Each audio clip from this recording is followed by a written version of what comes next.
Hi, everybody. Thanks again to another episode of Nurturing Success. Today, my guest is Alex Sierra. Alex is a financial advisor here in the San Gabriel Valley. He's a CFP, Certified Financial Planner. How long have you had that designation now, Alex? I think it was not that long ago, was it? Not too long. It was November 2021. So about three Okay, so years, coming up on 3 years or so. So starting to become a veteran financial planner. well, Yeah. yeah, no, that's great.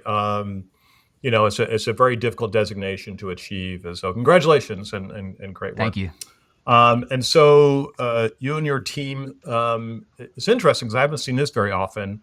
You say you're specializing in creating generational wealth building plans for educators, public employees, and nonprofits, and so forth. So tell me how you came upon this generational focus and so forth. Yeah, so the generational focus has been kind of more of a recent thing. I'm actually working right now on a step-by-step guide towards building generational wealth in the hopes of eventually publishing like a book and Oh, yeah, getting that out to our clients and then using it also for marketing as well. So I've been over the last year and a half kind of going one blog post at a time, doing a YouTube video on each blog post. And I think now we've published steps 1 through 5 and I've written oh, steps 6 through 9 out of 10. So getting pretty close to the end of that process. So, that's a really big focus of mine. I feel like with me in like the community that I live in, that's kind of one of my big goals. I've seen the difference in families that do focus on generational wealth and families that don't focus on generational wealth over time.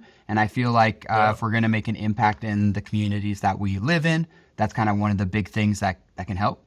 And then working with teachers and educators, that kind of is a product of the company that I first started working for. At the time, it was Forrester's Financial. We were one of the hmm, approved yeah, 403B providers for every single school district throughout the LA area. And so when we first started, that was kind of how they taught us the business. They had us reaching out to teachers, meeting with them in their classrooms and making them clients and helping them with their CalSTRS pension and kind of the other issues that teachers had questions on. And yeah, my practice kind of evolved from there. And so I feel like I yeah. enjoy working with people who need the help the most and don't often get targeted by financial planners and therefore miss out on a lot of the strategies. So, yeah, it's been a great little niche for me.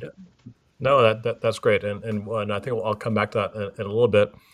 We usually start with the question, Alex. What are you grateful for today? Yeah, I'd say one of the things I'm grateful for right now is having a team that I work with. I'm happy to not be doing it all on my own. I work with my wife, Yeah, Tori. We have an associate and then we have an assistant as well. And this is really important because we have a baby on the way. And if we didn't have a I team that know. was going to be behind us to keep the business up and running, I'd be freaking out a little bit. So I'd say today, that's one of the things I'm grateful for is to have a team to rely on. Yeah. That's great. So you touched on it's going to give you some freedom to grow your family, your personal family, right? So what else is having a team maybe made possible for you from a business perspective? Yeah, I mean, definitely capacity. I feel like a lot of times with financial advisors, you get to a point where you have, the maximum capacity of clients and you can't really continue growing. But because we have a team of four, I feel like we've been able to prolong, kind of the growth phase. So we're still growing, still able to take on new clients. So that's big. And then also specialization. So being able to Mm, work with a wide variety of people, but still have specialties. So, for example, I specialize in working with educators and nonprofits. My wife specializes in working with female business owners of colors. And then Brandon, our associate, specializes in working with young professionals getting started with their career. So it kind of gives us a wide net to cast out and yet still be, specialized in the individual expertise that we have. yeah, that sounds neat. I hadn't really understood that completely about the sort of the rest of the Mhm. practice, and I can see how the synergistic nature of those different pillars or channels, right, would work well together because there's going to be crossover naturally, and I think people will be attracted to that. That's neat. So good for you. Definitely. Um, take me back a little bit. What drew you into financial services, into becoming a planner? What triggered in your life that said I need to go help people? Yeah. So Couple things that I can point to in my early life that got me interested in finances in general. Grew up in middle class family, and I feel like I got to see kind of both sides through like my little league career. I used to see some of the poorer families in my community and get to know a lot of people there. And then through my schooling, I went to a private school and got to meet a lot of the more upper class families in our area. And so for me, being able to see kind of both sides really got me curious about what the different circumstances, the different decisions that cause people to end up in different financial situations. So that was kind of a big thing that stuck with me from a young age. Another big one was my grandparents. They were one of the victims in 2008. They moved all of their investments to cash in 2008 in Oh fear no. of the market, Mhm. and they never moved it back into investments. And as we all know, there was a Yeah. huge run ever since 2008. And for that reason, I saw them, they were fine, but they had to work until their mid to late 70s.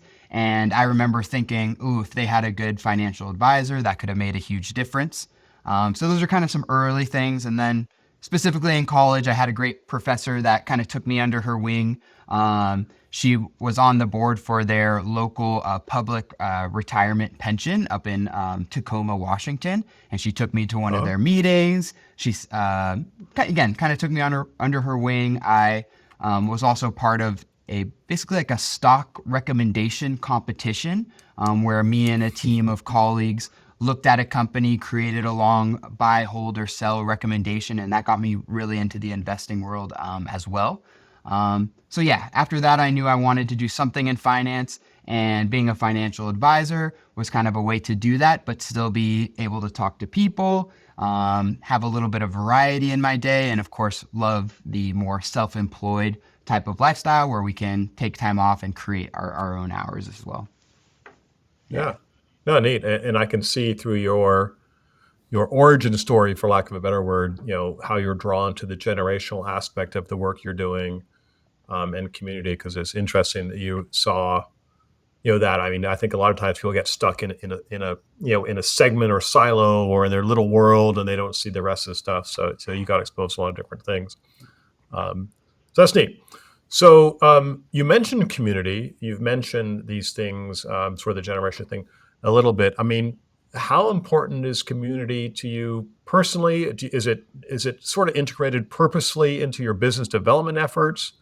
And how does that work into the work you do every day?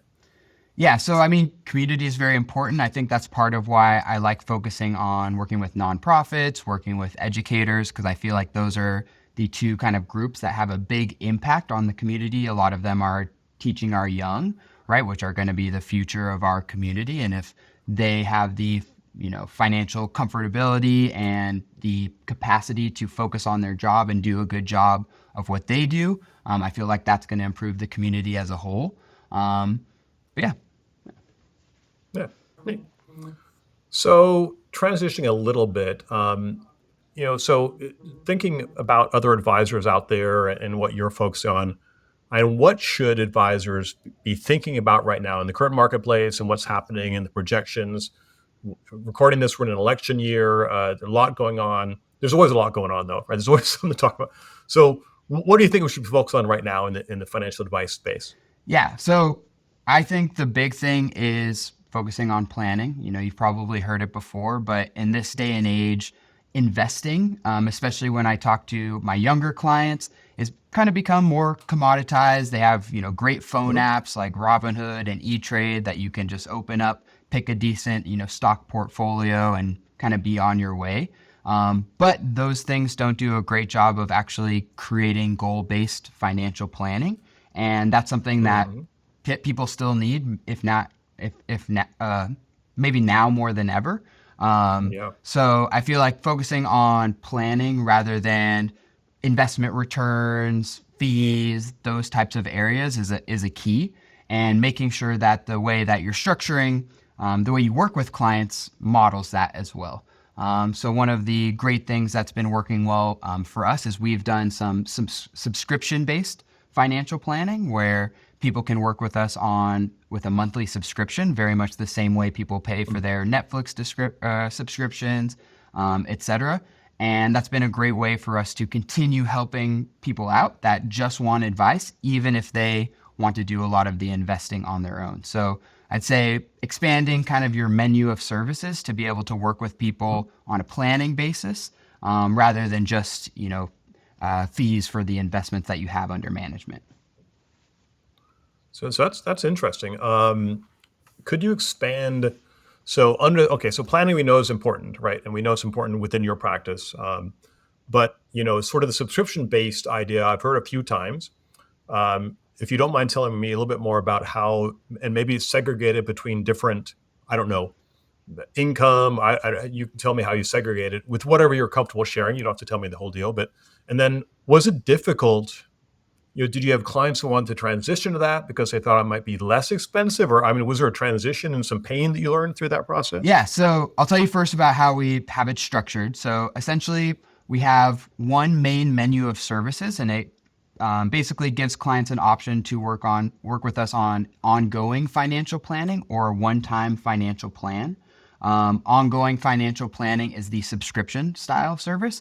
And then one-time financial plan is just one upfront fee where we give them a series of 3 or 4 meetings, deliver them a plan, and send them on their way. But basically offer the same menu of services to everybody, regardless of income. But what we do is if you invest $200,000 or more with our firm, we waive the subscription costs, and all of your financial planning is included in your investment expenses, right? And so what I love about it is we don't have to turn people away. People from the very beginning of their career that are just, starting their first job can work with us if they value us enough to pay the subscription, right? But of course, we can help the higher net worth clients as well, and they don't have to worry about paying things out of pocket. So I really like that we can really market to everybody there. We haven't done much of converting our original clients over to the subscription style model. We have done a little bit where with some of our smaller clients in nature, we've basically presented our financial planning model and see if they want to upgrade to that. But this has been primarily for the last maybe 3 years, something that we're using with new clients. Got it. So yeah, and honestly, it's been received really well. I think throughout the last 3 years, we've probably only had 2 or 3 clients who've started the subscription and then stopped it for whatever reason. And one was because they've stopped replying to our phone calls, so we felt guilty charging them the subscription, so we had to cancel it for them. Yeah. Well, that's probably very nice to me. Yeah.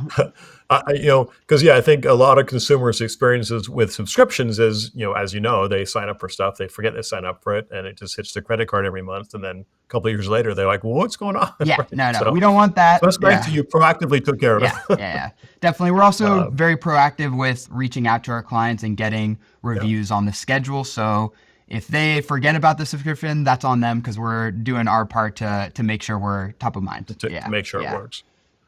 So I guess on that note, maybe describe for me sort of your engagement process. When a client says, "We love you guys, we're going to go forward," initial meeting, is it annual, quarterly? What's that process look like for you and your team? Yeah, so we are now doing tri-annual meetings, so 3 times a year. For many times we were doing quarterly, but we found for a lot of our clients that was almost too often. We would meet with them, 3 months later, and nothing would have really changed. So we're doing mostly tri-annual, but we're also on an as-needed basis. We consider ourselves kind of like a financial planner on retainer, so unlimited email and virtual, support if anything comes up in your life. And then we stay engaged with our clients in a couple of ways.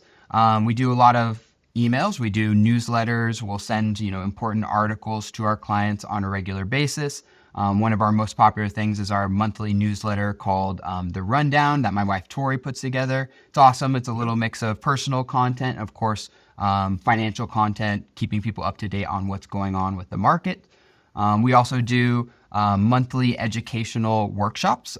So we have a great space downstairs at our office in Pasadena, and we try to do at least something every month where we invite our clients in our community to learn about some financial topic. We're going to hopefully be having John Thompson and Simple Mortgage out pretty soon to do one of those. But those are some of the ways that we keep engaged with our clients. I guess also social media, we're very active on social media, try to do about 2 social media posts per week. And with the team, three of us are all doing that. So it turns into a lot of social Good. media That's great. content. And then our YouTube channel as well. That's one thing that's kind of taken off in the last couple of years is our YouTube videos, got a few different series, some for teachers, some for young professionals, put our webinars on there. So again, always trying to stay top of mind to our clients. No, I love it. I know you guys are active, sort of in all the social media stuff. I've seen the YouTube channel. I read your newsletter, which I think is great. Nice. So talking about YouTube for a moment, I know a lot of advisors, or maybe I shouldn't say it, there are advisors that are hesitant to get out on social media. And I've heard compliance, but I don't know how real compliance is if you're doing it in the right way. It may or may not make a big difference. Obviously, there's things you got to be careful of. But what would you suggest to an advisor that hasn't done a lot yet but wants to do more? And you guys are doing a great job. So what would you say? Yeah. So honestly, just try it. That would be kind of my main advice. I think a lot of times advisors think that content has to be perfect, right? And has to be super edited, no mistakes, nothing like that. But if people are going to work with you, they want to work with a human being. So even putting out, slightly imperfect content is better than Yeah. no content at all. And then for us, probably depends firm by firm. But compliance hasn't been too much of an issue. Obviously, you can't, guarantee returns. You really don't want to talk about like products or anything like that. But general financial planning advice hasn't been a problem as long as we're putting in, the right disclosures and things of that nature. So yeah, I'd say like try it. Doesn't have to be perfect. A YouTube video, Tori and I's first YouTube video was during the pandemic, using the webcam on our computer and basically doing a Q&A, bouncing off each other, no editing, nothing like that. And, that's some of our most viewed content on our YouTube Of course. channel. So doesn't have to be perfect. Isn't that amazing? Yeah. Yeah, and I would agree with you.